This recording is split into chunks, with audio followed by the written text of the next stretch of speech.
Adesso Antonini, abbondanza, è pressato da Giovannetti, si destreggia molto bene Croce qui in mezzo a due, rischiando anche qualcosina. Povaggio non c'è nulla, può ripartire il Cottini con Vasselli che va a servire D'Ambrosio, ancora D'Ambrosio, se la porta sul destro, serve Croce, allo spazio per calciare, scarica il tiro, colpisce la traversa, il pallone esce, l'ha forse toccata anche De Eugenio. E così sarà calcio d'angolo, anzi no, rimessa dal fondo da Mora, che continua a parlare di punti salvezza, di zona salvezza, niente di più per questa squadra. Buona adesso la verticalizzazione di Antonini per Croce, che ha calciato ancora una volta in porta. Questa volta ci si è imposto De Eugenio con i guantoni sul primo palo.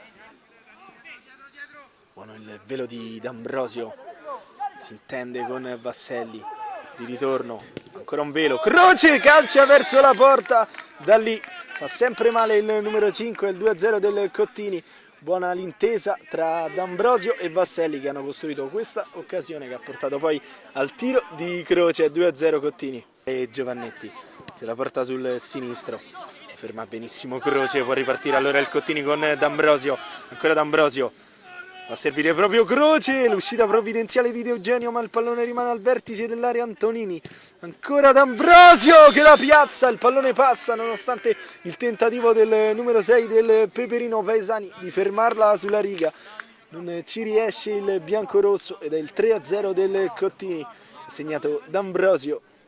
Il Peperino Paesani, Campanella.